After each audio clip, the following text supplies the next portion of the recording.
episode, guys, on Inadequate Mother, I'm going to be interviewing a guest called Andy Palmer. I say interviewing, I'm really just talking to someone I really want to talk to. He's the CEO of Cambridgeshire Deaf Association, but that's not the reason I want to talk to him. The reason I want to talk to him is because he's ticking boxes for me in terms of interesting conversation. He is a single parent. He's a single dad. Primary carer of his son, raised him and has been a dad for 23 years. And in terms of feeling inadequate, he has lots to share. He's a child of a deaf parents, so he's a CODA, and he's also raised his son who also happens to be deaf. So it's just ticking all the boxes, and he's really, really insightful, and I can't wait for you to listen to this. And I think he's going to be a reoccurring guest, if I'm honest, because this man has some perspectives and insights that not everyone gets the chance to hear or see. He's worked with numerous organisations, especially in the sporting and football industry, and I am happy to welcome Andy Palmer.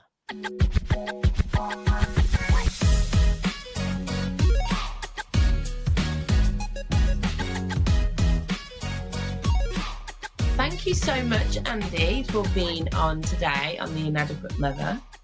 Welcome. I am really thrilled to talk to you because we've shared quite a few conversations and I've thoroughly enjoyed them all. You've definitely got banter. You've definitely got a story to tell, lots of stories. You've been a parent for how long now? My son's 23, so he's 24 in September. So it's been 23 and a half years. How old were you when you had him? 22 when he was born. So I had this idea that because he was 22, well, because I was 22 when he was born, that when he was 18 and at university, I'd just be 40 years old. So that meant that I could legit probably be in the bars, you know. But actually, when you get to 40, it's not quite like that. And also, COVID happened, so that whole fantasy of mine didn't really exist. I think, yeah, I'm trying to make it exist as my daughter's just turned 18, goes into clubs, and I am definitely behind her. But she literally, it's either a case of she doesn't want to talk to me because I embarrass her, so I have to find, and go and be somewhere else with my friends. And then when I'm with my friends, I don't feel like I can really let my hair down because I've got my child in there. So it just, the fantasy doesn't exist. Clubbing, No.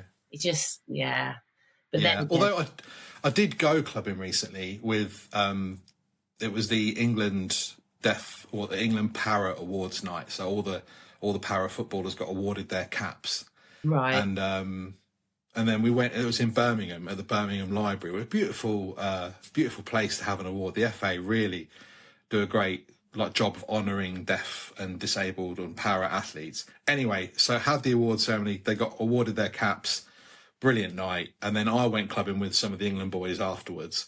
And it was, I had such a good time. I was out until 3 a.m, dancing. Was your son there? Yeah.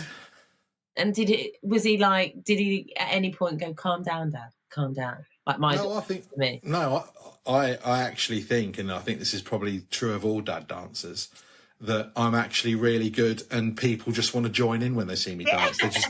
They want to dance round me, Then, so rather than being like a repulsive thing, I'm actually a dance magnet. No, that's me. But I find that I'll have all Kyla's friends coming up to your mum's, she's fierce, man. She's amazing. She's awesome. And Kyla's just there going, how dare you say? Almost like I'm just getting one over on her because everyone's drawn towards me and all her friends want to, hang out with me. And she's just like, oh, go away. Yeah, that's a shame that. I think you need to educate your daughter on what a good dancer actually is. She appreciates the full skill that you've got. She's just starting. I think when she gets is it William, your son? William? Yeah, William, Will. William. Do you call him Will? Yeah. Well, I call it both really. Everyone else calls him Will, but I call him William or Will. But Will mostly these days anyway. It's quite I'm told that 23, 24 is the brilliant age where they turn around and go, actually, my parent or my mum or my dad, they're not such an idiot as I thought in my teens. Yeah. So I'm waiting for that age. Only 5 years to go till you get that. It's only 5 years, but I get a good response from his pals. So his mates that he grew up with. I think being a single dad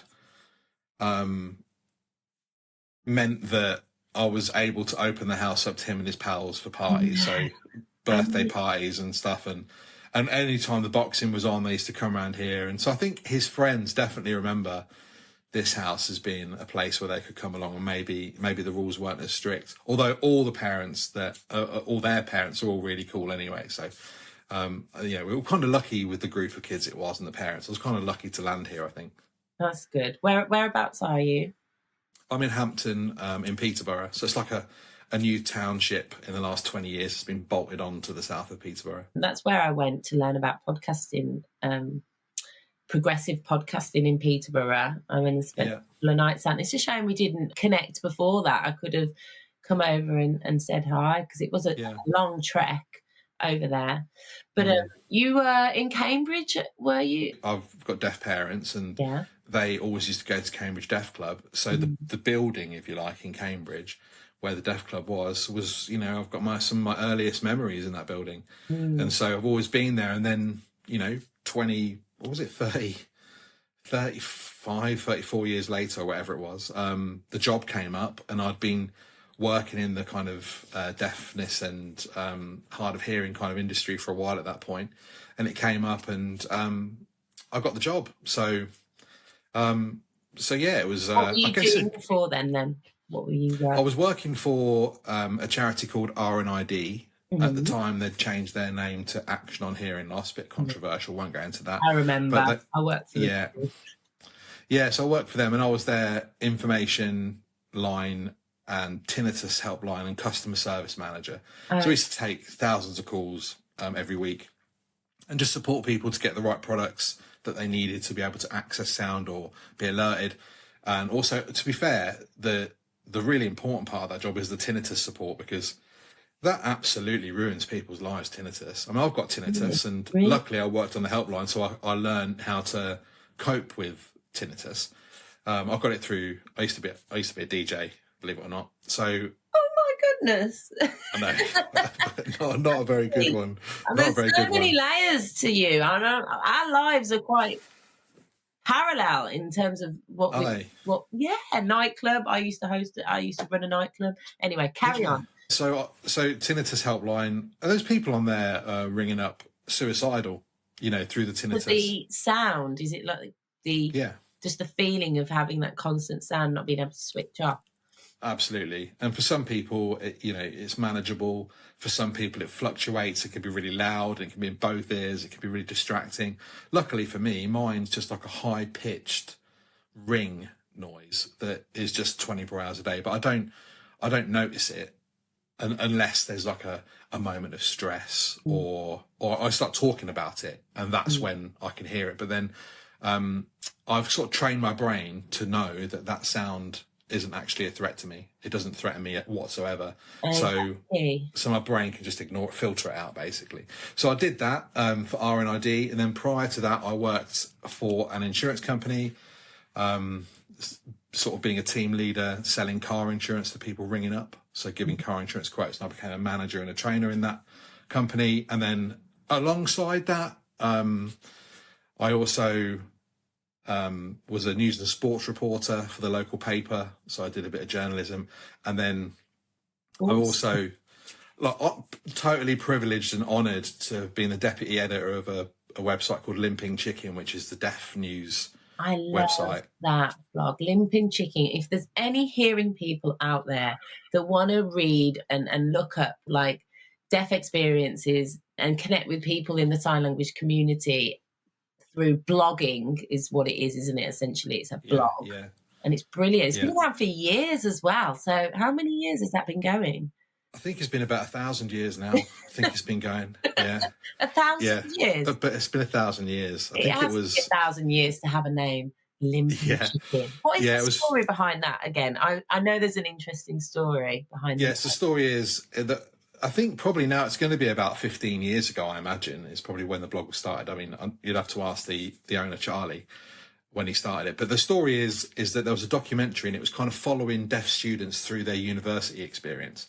And so at the time, there was a grant where deaf students would get support, BSL interpreters at school, at university, and the camera crew was there. And then one interpreter shows up and she gets a call and goes, I'm gonna have to go. And they're like, why? My chicken has got I've got chickens at home, and one it's got a bad leg, so I'm gonna have to go. And so for the want of a limping chicken, that student didn't get access to that lecture. Now, I just want to say that if someone keeps pets, right, or keeps animals, then they are going to be like naturally worried about an animal, and so in no way am I'm not actually. Family. Yeah, I want to be clear that I'm not saying that person was wrong for wanting to tend to their animals, because, and also, because you're an interpreter, you want your mind clear. You need a clear mind to do the job, and it would be difficult without maybe in the background. But that's where that sort of came from. And I think working on that website, I worked really hard at that and did loads of stories, and I really enjoy writing, and that kind of, I suppose, really kind of increased my profile a bit, so that when the job at Cambridgeshire came up, I was kind of sort of known locally, and that kind of helped in a way. So I kind of owe a lot to journalism and Limping Chicken, I think. 1,000 years ago, when blogs were a thing, now podcasting's a thing, and here you're on podcasts. And I honestly feel like in 10 years' time, podcasting is going to be a form of therapy. I know that's how I'm looking at it, as in terms of an investment. I'm getting free mentorship, free therapy, where I'm getting to talk for, a couple of hours. Would you say that the blog and journaling and writing and things helped you as a parent? Is that where you shared? Did you ever share things about your parenting journey? Because a single dad is, it's rare you find that a dad's doing all the work. He's the primary carer. Yeah. That's a great question, Hayley, I think, because you've just reminded me of something that I used to think about at the time. So there was a couple of things. One, when you're a single parent and the kids, and William's not that old, he goes to bed relatively early. And so, you're single, you're not going out anywhere unless you get a babysitter. So you're at home, aren't you? So you kind of do have a little bit of free time. And I think writing was definitely a way to fill up that time and give myself something to think about. But then also on a little bit of a deeper level, I think when you're a parent of maybe any child with a disability or something, you deep down want to kind of try and make their experience better. You kind of would want to trade places if you could, right? So, and I think there might be something in the fact that you then end up on a little bit of a hamster wheel, expending that energy that you've got to try and divert it towards something which is making you feel like you're making a difference somehow. Yeah. So I think that's probably partly to do with it as well, that it was, as a single dad, son's deaf, and I'm from a deaf family, so I'm okay with it. Yeah. It wasn't like I was, I've got deaf role models. All the male role models in my life, and female ones, were deaf people. Not all of them, but a lot of them. So I never really thought that it was like going to be a barrier to him, really. But I'm aware of that there's barriers in the world, and that it's going to face them. That's right, yeah, but they're not insurmountable. But inside, though, I think that a lot of that work, and there's also Peterborough United's deaf football project that we set up at the time, is probably really about, you've just got this massive amount of energy that you just need to utilise. You need to do something. And I think maybe the Peterborough United Football or Deaf Children's Society or writing on the blog is probably all related in some way to some kind of therapy for me, really, to help me deal with that energy, which might manifest itself in other people as anxiety. It could be negative, and I think you've got to try and channel things into the positive. And I think that's probably what I did. Give me some background, Addy. I don't know how much you want to talk about, because I'm sure, your story on how you became a single dad wasn't an easy one. So I don't know how much you want to share on that, and how much Williams shared. And I'm sure he at some point we'll need to go and talk about it and have therapy, because we're all about therapy nowadays and talking things through. But tell me, how did you become a single dad? Yeah, so as I said earlier, I was pretty young, Mm. so I wasn't planning a family. So um, yeah, Will was born, then he was diagnosed as deaf when he was 3 months old. This is like pre screening, sort of newborn hearing screening that happens now. Do they do it at the when they're straight away when they've been born? I know my children Yeah. got it. So he had that, Well, and no, we he was did. born just before that. So so we didn't know he was deaf for the first 3 months. They just called us in because of the family history. They did a kind of standard check, I guess. And so he was diagnosed and then had a couple of hearing aids put in, but really it kind of showed over the course of the next few months that the hearing aids weren't really having any effect, and that a cochlear implant would be the route that we went down. So that's his story. So he had a cochlear implant when he was just about 2 years old. It took a while for it to really kick in. So he was a sign language user. He still is a sign language user, but his main mode was sign language.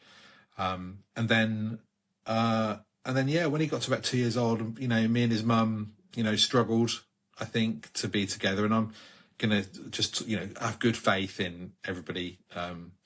People don't want to be in difficult situations, and we broke up, and then shared care for the next, I don't know, 18 months, 2 years. Sort of weekends, and then it sort of ended up that he ended up living with me full time. So would you say that, sorry to cut in, but in terms of you being a CODA, your son being deaf, did she have any connection with the deaf community, William's mum? No, not through me, and only through me. And I think it probably, for her, was probably a lot more scary than it probably was for me. Yeah, I can imagine if that was me, if I was putting myself in her shoes, then I would massively feel inadequate compared to you. I would feel kind of inferior in managing that, and I wonder if that was played a lot on her self-esteem and how she talked to herself about as a mom, and like maybe because it's a scary thing, and language is really important, and if you're not around it, sign language, then yeah. did you sign with him from when he was a baby? Were you? Yeah, from when he was diagnosed. Obviously, as soon as that happened, then I started to sign with him. So my sign language was more home sign. A lot of coders kind of pick up a kind of home sign variant. I think parents are kind of encouraged to try and get their children to follow English grammar and stuff. And so my parents had a lot of strategies to help me learn English. So I'm a complete news addict, always watching the news. I'm much more comfortable watching the news than any other type of program. Amazing. I don't like watching fiction, really. Very rarely watch it. It's all got to be factual. And I think I just always have memories of just watching the news, constantly watching the news. When I was 10, I could name all the members of the government, right down to the employment secretary, defence secretary. I just knew who they were.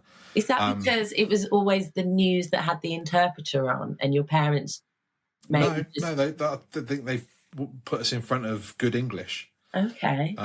And then we had story tapes to listen to, and as a result, I think I've got a slight East Anglian kind of twang to my language, I think. But generally, I don't think I've picked up the local accent too much, because a lot of my formative language experience before I started mixing with a lot of other people was probably through story tapes, where the English is obviously fantastic and accentless, and BBC News, where you can imagine in 1980 it was still really sort of RP, Queen's English. My brother, who's 7 years older than me, I think you can probably track the change in the way BBC News presenters talked through him and me in a way. Maybe I'm exaggerating that, but I think to an extent. So your first language is sign language, is that right? My parents obviously use sign language, so I would have to understand sign language. I think every human, I like to say, when you get constantly hearing people go, "Oh, I'm just so drawn to sign language. Oh, I can't stop staring at you. Oh, I'd love to learn." And it's because they don't realise that every human uses their hands, their face. When they're babies, they're pointing, they're using the gestures of body way before they speak. And I think we're all wired to do that straight away. So, Yeah. but you were raised by deaf adults, so your first language is sign language. Like you said, you've got a good understanding of English because of the strategies that they purposely did, which kudos to them, because my English is shocking. My parents didn't do anything. I'm like dyslexic. I am terrible. Well, if it's any consolation, I understand you perfectly. No, but I'm not struggling. I'm trying. I think this podcasting journey is going to bring out a better English Hayley, just can put our words together a bit better. I don't like the fact that deaf people literally have to pay for learning sign language. I have so many conversations with the fact that I have this language that I went and studied, but deaf people, they want to level up on their sign language. Yeah. They have to pay for it. It's bizarre. I know, it's weird, isn't it? Yeah. How did he learn? Well, through me teaching him, really. So, I did give that some thought about language acquisition and how to teach sign language, and I think it's something that that when it comes up, and I speak to, both spoken language and sign language, it's kind of, I think they operate in a very similar kind of way, in the way you would try and get someone to improve or to try and teach a child, and it's just really through going through experience. So whenever you're experiencing something, use the language that is the age appropriate language for that experience. And then once you can demonstrate that that child is using a sign, or that child is using a word that you've been using repeatedly through what they're interested in, then you then just start to add a bit more vocabulary, or different vocabulary to it. So you might start adding adjectives, or you might, add some more facial expression. I don't know. My main thing is really to do with developing speech with Will, but it does work for sign language. It's got to be in the moment. And I think a lot of what I've learned about developing speech and language in Will came from like a really great mentor that we got from the Cochlear Implant Centre, a speech and language therapist. What was she called? I don't know if that's her title actually, but called Pippa Warthier, and she was just outstanding in helping me grasp what you need to do to try and teach language to children, and especially in situations when they're going to be language deprived, so they can't hear as well. And one like analogy that really impacted me was like a hearing child gets all their speech and language through like almost like French doors. The biggest door is pouring in. You can't escape it, right? You don't have to make any effort to get hit by the light. So you pick up incidental language, you pick up stuff going on around you, you just hear it. But for a child with a cochlear implant, it's a tiny window at the top of the room. And if you want to get exposure to that sunlight coming through, you're going to have to get on someone's shoulders, or someone's going to have to lift you up to get there, to get that kind of exposure. And it's obviously dependent on loads of factors like the age of implantation.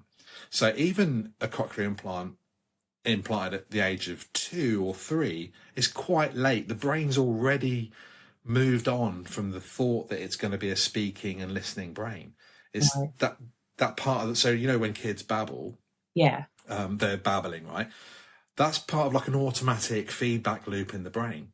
It's hearing a sound. Feedback loop, like of what they're hearing. They're kind of just trying to replicate it, noticing that they're not replicating it all automatically, and then changing those tiny muscle movements in the mouth and the tongue and the lips, very fine adjustments, until eventually, let's say, for example, the word mama, it's got to get it perfect. It could be, but it'll pa, ma, but the 3 sounds very similar. It's air building up behind the lips. It's got to get that timing right to a fraction of a second. And that just happens in the brain for these kids who can hear. So if you miss that window, the part of the brain closes, and then that's got to be taught afterwards through speech therapy. Now, No. how boring is that going to be for a toddler? Yeah. So Like, did you know this before that door closed? You didn't? no, I've learnt all this obviously when the cochlear implant was put Right. in, and then you learn about the probably the most effective way to teach speech, or to get someone to try and talk after that is. But the beautiful thing about it is, Hayley, right, is that it's actually having fun is the way you do it. So Love that. So would you have fun with Will through sign language, and you were just teaching life through your hands? And yeah, it's got to be, you've got to be having fun. And I think for the child to be engaged, right? So you've got to have the engagement of someone to teach, right? Very important. And then it's got to be like what's going on right now, incidental. So the best way to do that, so I was taught, and I happen to really believe it, is that you just follow what the child's up to.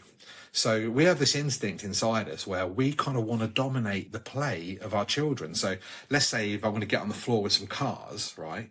The kid might be doing something which a car doesn't do, right? So because their worldview is different, they might pick the car up and put it on its bumper and make it walk, right? And a parent might go, no, the way a car drives is it's on all four wheels. So I've now just gone, well, whatever you were doing, not interesting. We're going to do what I want to do. The child might switch off, like, well, that's not what I wanted to do. You know, it's a human instinct. Why are you making me do something I don't want to do? So what you've got to do is really resist that urge. So instead of I am going, bad at that. so instead of putting the car down and going, this is the way a car drives in the way that it's out in the road, instead you would add language and go, car's upside down, car's on the bumper, it's on its bumper, car's walking, and just add the language to the situation. Pippa Warthier. Really? So, yeah, you were at what age at this point where you were gathering these things out? You must have been so young. So I was about 20, I think at this point, so probably 25. So what Pippa would do, so this is all speech related. The sign language development obviously happened when he was much younger, and it was between 0 and 3, where it was kind of related to food and play and toys and trains and all the things he was playing with. Did Will's mom learn sign language from you, or did she go and did she partake in any of that, or was it all down to you? No, she did. She learned bits and bobs. You know, she picked bits up. But you know, it's difficult for people to learn sign language, and I think it just depends on the space you're in. You know, on how that's going to work. So so talking about inadequacy, I think I did feel in terms of teaching Will sign language a bit inadequate. You know, I had to go and consult. Yeah, but I think you've got to. I think like parenting. There's maybe a couple of important things in it. One, I strongly believe you've got to kind of follow what feels right, because essentially love's a feeling, isn't it? So you're gonna kind of feel what is the right thing to do, but your feelings are only going to be probably based on information that you've been given, maybe from your parents as you were brought up. That might lead you to do things that maybe aren't wise or not healthy or embed bad habits. But I think you've got to, for me as a single parent, I felt inadequate because I didn't really have a clue what to do in this situation as a parent. And although I was immensely excited to be in a situation where I'm going to be looking after my boy and I've got this role in life, I had to try and explore different parenting strategies and learn about how to do it, because it's almost like I needed that framework to work off. Now, maybe that's because I was a guy, and I didn't maybe didn't have that kind of instinctive nature about me, that it almost became almost like trying to find like a kind of what's the word, philosophical kind of underpinning to parenting, and then trying to apply that. And then there's also like philosophical underpinnings to like speech development that you have to try and learn to try and get the best out of it. And I think so I found the whole experience really, really overwhelming. Really interesting. Yeah, interesting, difficult, overwhelming. There's so many great moments, and It still continues to be Also, that way. I think we forget that when you're a single parent, you know that it's all on you. You know, people are. It's almost like a pressure. I felt like my feeling of inadequacy came from this pressure that if I do a shit job, or if I mess it up, or if this all goes terribly wrong, and I don't make two healthy, amazing kids, all eyes are on me. There's no like two people and they could have done better. It's you could have done better. Like, so Yeah. it's almost like this double whack of, okay, you've got to, and of course we're going to feel inadequate because we weren't meant to do it on our own. We weren't meant to have that full pressure or that full responsibility. It wasn't made that way. So yes, you're going to feel inadequate, and I think that's why I've called it Inadequate Mom, is because we just need to have grace for ourselves. But the public, but people view single fathers and mothers differently. Yeah. So, and I think going back 20 years, there was a perception about single mothers that was negative. I don't think it was necessarily a positive thing all the time. Do you not think that dads have had to fight to get a level of respect that they're capable of being a primary carer? I remember all the dads climbing buildings in superhero outfits. Were you doing that, Andy? I can imagine. I threw a condom full of purple paint at Tony Blair. Obviously, no, I didn't. No, I didn't do that. But that happened. Oh God! But that was the other side of the coin. That was fathers. Did that happen or did that not happen? That happened. Yeah, Fathers for Justice would be. I would be living the dream as far as they were concerned, because all they wanted to do was see their children, and they weren't allowed to. Whereas me, initially, I felt the resistance from people who were pushing back at me being capable, because I was a young man. So that obviously they were like, the kid's better with his mother, right? Surely. They're kind of that's what people would think.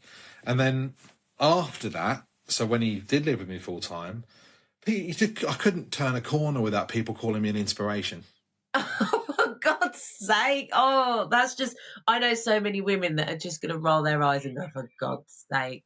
A man does what he's supposed to do, and he's an inspiration. But when a woman does it, it's like, But isn't that just society as a whole, though? Like, in the way that we have different values applied to different sexes for different things. So, everyone was just like, you're inspirational. You're just an inspirational father. It's just brilliant what you do. You're amazing. And I was like, thanks for saying that. It's lovely and it's motivating. And now, but yeah, I'm just telling the truth. That is what people used to say to me fairly regularly. Not so much anymore. Welcome to you for seeing it for what it was, and that was not right. But also, I think, you would live in a dream, as you say, in comparison to what all these dads climbing buildings in hero outfits were doing. But the reality is, you've helped them get what they have desperately wanted by proving that how society deems adequate as a parent is a load of crap, and that you've, been an amazing dad. And I think you've set the path for these dads that can now go and get, 50-50 responsibility. I know custody is not a thing now. We're not allowed to say custody. 50-50 responsibility. And I'll tell you now, when I started dating after splitting from my ex, I massively saw the changes, because all these guys that I was meeting had no time and were having their kids 50% of the time, so they had no time to date. Whereas typically it was me as a mom that had no time. And, my children's father went off and he's got a new wife, new family, everything's kind of, he was able to develop that relationship really well because he had that space and that time. Whereas now men don't have that either, because they're doing 50% and it's brilliant. But it's also annoying when you're trying to date and you're trying to meet them and you're like, oh, you've got the kids, amazing, you're an inspiration.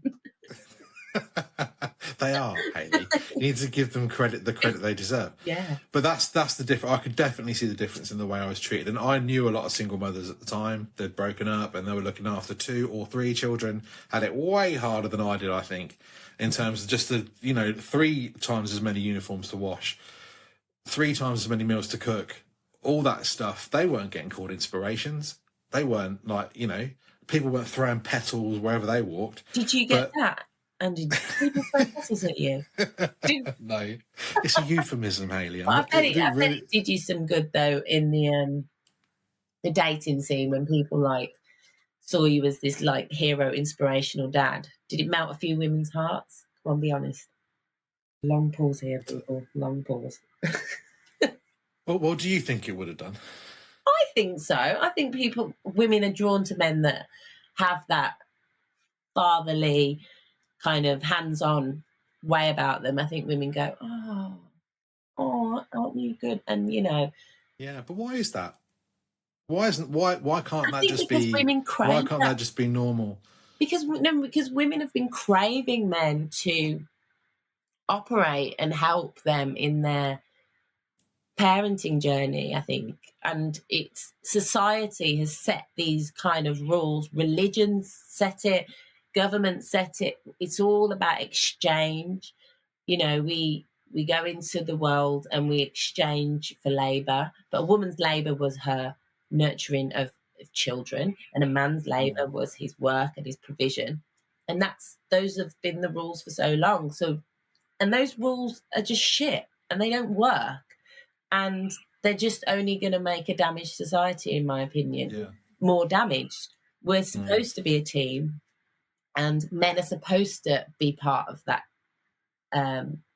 parenting journey a lot more than they have historically. And I think when you see that in a man, you go, oh, yes. And you like it, because it's taken some time, I think, for men to believe that they can do it. And I really have known a lot of men feel completely insecure and lost when it comes to being hands-on with their child. And it is there's a couple of things about being a single parent, I think, as opposed to being in a couple. Some are good and some aren't good. So I think a one that's good is that you just make the decision. So you just decide what's going to happen. So if you've got a quandary, you don't have to, you can be a bit more directive. But on the downside, you don't have anyone to talk to about a problem. So, and I think we all know that talking it out is really valuable. So, you don't get to talk to anybody. I sometimes feel like the most isolating moments that if I can recall where I just felt the most alone would be after a review of his special educational needs plan at the school. And I just specifically remember one particular day where I just felt so black after it. Now, he was doing all right.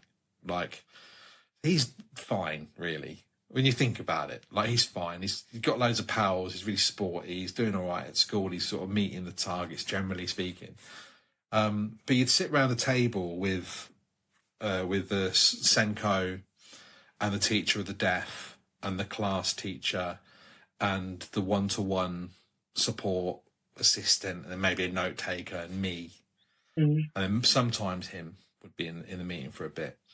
And they'd all talk about him, and sometimes it would be negative. And I'd be like, God, this is the last thing I need. This is the last thing I need. And it would feel like they're coming from a place of goodwill. They're just being professional, reflecting their experience, right? So I'm not saying that they're bad. I'm just saying that their experience might be different because I'm trying to be so positive. I've got to be positive. I'd come out of those meetings and I remember once I was stood in the car park at the school after the meeting, and Will was still in school. And I just remember standing at the car and just putting my arms on top of the car and just putting my head in my hand like that on top of the car and just thinking, just felt so drained. At that moment. And that's after a meeting with professionals. I've interpreted lots of those meetings, and I know they're extremely intense emotionally, mentally, a lot of people in the room, and it's crazy. Is it called EHCP plan now? They are now, yeah. At the And time, it was like a statement. what was it called? Statement. So you'd get Oh, really? a statement of educational needs, and at that time, it was more like a legal document. You know, it's a legal document which sort of meant that the school was responsible. I think times have changed now; it's not so rigorously enforced. So, and then working in the field that I do, you see a lot of kids who just don't seem to be getting the support, unfortunately. Yeah, the provision is becoming difficult to get your hands on, and I know so many parents that are going through it and have said that it's the most Yeah, stressful experience trying to fight for your child. I think it's almost like ignorance is bliss. And like maybe when we grew up, in the 80s and our parents were slightly ignorant to kind of these yeah, visions and these needs, they kind of had this blissful ignorance where they didn't really know. yeah, But now we're enlightened because of all the information we're exposed to, where what our kids need and what we're supposed to fight for them to get access to. It's almost overwhelming, and it's going to leave you feeling inadequate because it's hard to get it. It's not easy. You've got to fight because there's so yeah, many people that need um they need it. And I think there's an amazing group called Alfie, Alliance for Inclusive Education, or I think something like that, where they're basically saying this whole thing about segregating people or having mainstream schools, but we're going to segregate you and just have a department where we kind of push you off in the side is really bad. And it's basically creating a society that don't know each other, that don't know how to work together, that don't know how to look after each other. So they want everyone in one room. And it doesn't matter if you're a genius, top of the class, or you're struggling. You all work together and you all meet each other and you all work as a team. And that to me is a future I want to be able to be alive to see. yeah, yeah. Well, that's basically what happened to Will. You know, he was mainstream educated, so Yeah. we went to a couple of schools before we settled on the one that he went to, which wasn't near home. So added on maybe a 10-mile daily sort of trip. The reason we went there is the first school we went to, the headmaster said that the school wasn't suitable for a deaf kid and he should go to the deaf unit. He should go to the deaf unit instead. This school couldn't support him. And I was just like, wow, he's had his first rejection and he's 3. like he's just already been rejected for something. He's 3 years old. And even that's now he probably knew the state of his school. But so he had that insight into his school and probably thought, yeah, this isn't the place for him. I'm sure he wished it was, but thank you for your honesty. I didn't fight that. So when he said I wasn't going about to go, no, we're going to fight you all the way. If the head teacher's telling you Yeah. this isn't the school for him, you go, okay, well, you'd know. So so then we went to have a look at the school with the deaf unit at the time, and I remember carrying him like he was a toddler, but I was sort of carrying him around, and I don't know why that day, but and as we walked past, the teacher described the children as basically the way I remember it is, oh, there's a hearing impaired, and there's a hearing impaired, and I was just like, oh mate, the kids have lost their names here. They've just become you're deaf, so that's your label. You're part of that unit. So the individuality almost, as far for my trip, which was half an hour long, but the impression I got was that they'd lost a little bit of the individuality and they'd become part of this homogenous group, which was being treated as a group, which I didn't like. So then we went to the third school, we met the head teacher there, just had a completely different attitude. He was like, yeah, no worries. Integration, it'll be in the class with the same expectations of your son as anybody else. We'll do whatever we can to make it right. And so I went to that school, and he's, Brilliant. we were at the pub on Christmas Eve, and all the boys around many of them are still the same boys he was in reception with, that he's stuck with all through those years. And so it turned out to be like one of the greatest decisions at the time was to go to that school. And It's all to do with leadership in a school. That head teacher had the leadership and the vision that he was going to bring the school with him, that it was going to be a positive place. And it's also like also had pretty realistic expectations of teachers. They knew nothing about deafness. Yeah. They never taught. A lot of these teachers are quite young people. You know, they've come out of university, they've done their teaching. So it's kind of my role to educate the teachers as well, and not to be having a pop at them about things. They're professionals, they're trying to make it work. I've got to try and help them. And if I can meet them in good faith, right, if we can both get a good faith relationship, they're going to open their minds, they're not going to be defensive, and I'm going to be able to coach them to be better teachers. And I try to take that approach, like with all the primary school teachers. And then when they get a bit older, you just lose touch, because the secondary school teachers, this just all becomes a bit distant. But at the primary school phase, definitely an approach to take, I think, is... I bet they loved you, because you not only did you have a deaf son, you were a son of deaf people. So it was like you had this double insight that you were able to give them. And I feel like a parent that doesn't, maybe their child I'm actually interviewing this week Tilly, who's on Instagram. Oh, I know. Do you know Tilly? I've met her, and I've seen her stuff. Yeah, so when you were talking about how to teach sign and language to a small child, and just having that fun, it reminded me of like her, and she's fighting for access for her baby, really. Her daughter's very young, and she asked for an interpreter for a theatre, like a mini theatre at the Snowdome. It was a really small show, and it just so happened to be really close to my my boyfriend. So I was like, yeah, I'll do it, and it was just lovely. And I'd love for us, all three of us, to have a conversation, because I think we'd be really able to raise up some insight to parents that do feel inadequate in these situations. Because I know Tilly, she said, you know, the reason why she's getting so much interaction from social media is because she's saying, I don't know what I need to know. I'm not adequate. I don't have what I need for my child. Please help me. Community, are you out there? Can I get some? So she's gone about it in her own way, made this community, and I've got so much respect for her.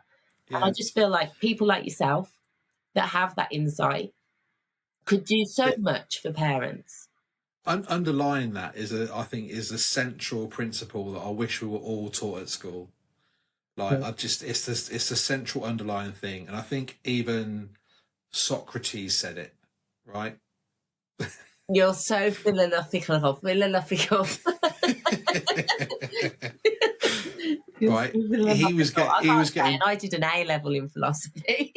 He said something along the lines of, right, at the time, everyone in ancient Athens thought he was the most intelligent man ever, right? That he was the smartest bloke out there, and he said, if people think I'm the smartest, that they think I'm the smartest man alive, it's because, along the lines of, I know what I don't know. Yes, that you're inadequate. Yeah, and that's right. He had a great awareness that he didn't know things, and in fact, nothing is ever concluded. That there's always a chance that you don't know the answer. That you're, in fact, being right is sometimes, as a human, maybe sometimes the most dead end thing you can be, because you're right. There's no room for development in that. Yeah. You're right. Well done. Yeah. Like, you're right. You've come to a dead end of rightness, and you're going to have to reverse out of that and find something else to explore. And the truth is, you're probably not right, actually. And I think that's what Tilly's probably got, is that she's got enough education, ironically, to know that she doesn't know things. And she's trying to explore it. And I think that's where I was at with parenting. Not that I got interested in philosophy a bit later on, but it was really just kind of thinking, I don't know how to do this. Yeah. And I think everybody should be encouraged. And in a world now so polarised, where you've got, let's say, figures like Andrew Tate, All he's telling you all day long. Same with Elon Musk now on Twitter. It's all they're telling you all day long is how right they are. Yeah. Donald Trump, I'm right, I'm right, I'm right. You're wrong, I'm right. All day long, they're making a virtue out of the fact that being right is the way to be. And actually, I think men or anybody needs to have that humility to know I'm not right, and I want to learn. Like being right, there's nothing virtuous about being right. There's Nothing. I don't know what you could gain from it. You can't. It's like just what you said. You can't. And I that was probably a massive awakening for me as a parent, is because I was a know-it-all. I have been a know-it-all, and I even went to talk to someone about doing my PhD, which I was just like, what? No way, I couldn't do a PhD. And he sat there and he said, Hayley, you can't have the answers. To be a researcher, you need to not have the answers. And I'm like, do I know? I can't. And I just, it really is a hard place to be, and just to live with no answers and be comfortable with questions.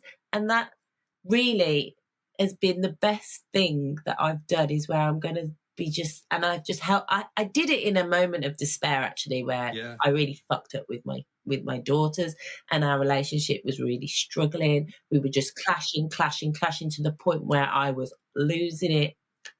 And I just held my hands up and I just said, I am not doing a good job. I am failing my kids.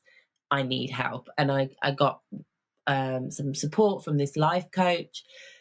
And he turned around to the kids and he said, your mum's done the best thing that anybody could possibly have. And that is say that she's messing up. It's to say that she's struggling. It's to say that she's not capable in these moments.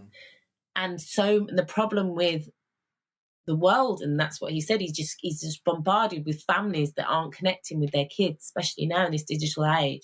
They're really struggling, and it's because we're all pretending that the family's okay, and it's not, because we don't know how to operate in this new society with kids that we can barely recognize because they're nowhere near what we were like. And I have to, and I think I think I just got into a habit of going, no, you're wrong. But actually, you're not wrong. You're just different, and you're just living in a different time. And I purposely now have to turn my mom head on and go, you're a better version of me because of this, this, and this. Because if I don't purposely seek out why she's better than me, I'm not going to know, because I don't know how these kids operate. We're completely inadequate. That's brilliant. You've just hit the nail on the head there. Thank you. But that's really interesting to hear that you sort of reached a point where you wanted to ask for help. And like, what was, if you don't mind me asking you, just reversing the roles for a second. It's all right, go for it. Right. What were the things that you got out of that? You know, what did you change? So honestly, for a single parent to turn around to their ex and say, I need you to have your kids, I'm not the best person to be raising them, was a hard pill to swallow. And I didn't get the response that I wanted. So I just seeked out this life coach that was working with my sister, who's been an amazing therapist. I had him on the podcast before when I did podcasting, Leon, the life coach. And it was just talking. And this is, again, what we forget. Talking really helps. Sometimes if I did something that I wasn't proud of, or like I had a bad morning with my kids, I'd be going to work with literally replaying that conversation so many times in my head that I couldn't do my job. I couldn't interpret, because I'm going through the conversation and I'm trying to find the point where I fucked up, or I'm find the point where I became the person I didn't want to be. So I'm replaying it. And that's what we've got to stop, because that could really fuck you up mentally. And it was taking that and actually going through and talking, even if it was just a friend, and just talking it through with a friend, and us saying, okay, well, this is where you went wrong. This is what you need to do. And just being honest with people and just saying, and then having someone that not holds you accountable, but someone that you want to be better for. Like, because when you haven't got an adult around going, look at you crazy woman, like, fix up, like, do better. You haven't got that. You've just got these annoying kids telling you, to do better. And you're like, you can't tell me to do better. You're a kid. So, yeah, I think just having someone, we weren't meant to do this on our own. Yeah. We have to acknowledge that we do, we're not right. And we were never right from the start. But it seems like you've, at least outwardly, looks like you've got a great relationship with your kids, on some of the things you get up to. And yeah, it's intense. And I think you would relate to this, is when you've raised someone as a solo parent, your relationship might look messy, but it's the closest that you're ever going to have, really. Like, we will be very, very close, but sometimes the closest relationships, they take on messy appearances, and you kind of have really messy confrontation because they're the closest to you, so they know you inside out. So sometimes, again, in terms of this family dynamic, pretending to not be confrontational and not have, meltdowns and all this, is that really healthy? Like, I don't know. Yeah, I mean, don't we all just want to show the best version, though, right, on social media? Obviously, I think if you showed a few videos all out rows, I reckon they'd do really well. If my kids would let me, I would, honestly, because I believe my purpose is to try and get rid, for the sake of my mum, who I lost to her drinking and feeling inadequate. That is my aim. And I've tried to explain this to the kids, and they just don't understand it because they're kids. And you have to respect their privacy. You have to respect the fact that they want to keep up appearances and they want to be the way the world wants them to be. And I think it's really difficult, isn't it, when you're transitioning from parent to child to parent to adult, and trying to respect them as an adult. How does your son feel about social media and your blogging and stuff like that? Does he like it, or does he encourage it? Or I think he was too young to know really about blogging on Limping Chicken. But now, if you started a podcast today, what would he say? Oh, I think he'd be all for it. Yeah, I think he'd be all for that. I think he'd be really supportive. I think he wants his old man to do a bit more, get out a bit more, do something. That's what I think he wants. Well, you've definitely got a lot to give, Andy, in terms of your experience. I appreciate that. That's a lovely thing for you to say. I would really sincerely encourage you to share your insights, because you've got a lot of wisdom centered around an area of parenting that there's not a lot of information out there for parents. Like, Tilly is getting... she did a video of me signing with her daughter at this theatre. I think it's got like 1.3 million views. Wow. But not just that, because some things get views just because they're catchy and they catch people's eyes. But to have like over 700 comments just shows how people really need to see and understand things from the parent, the deaf child, and the kind of conversations that need to happen. Well, thank you. I just want to say thanks for having me on. It's been really kind of you. Thank you to you, and thank you for being on this podcast. The conversation has been rich, and Andy, I'm going to say it now because I'm putting it out there in the universe and to everyone that's listening.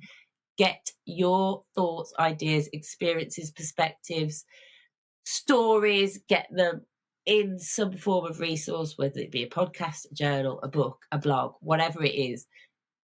There's a need and a hunger for your insight into, one, being a single, inadequate father, two, being a child of deaf, inadequate parents, and being a parent that has raised a deaf child so successfully, because it sounds like William's great and I want him on the podcast. If you can kind of just like give him a nudge. Yeah. We'll I see. think he would. Then you get the real story. Then, wouldn't Yeah. you? You'd be like, if everything he said on your podcast was rubbish. Yeah, He's where lying. did he mess up? But thank you, Andy. Thank you for coming on, and I hope you have a wonderful day. Thanks very much. All the best.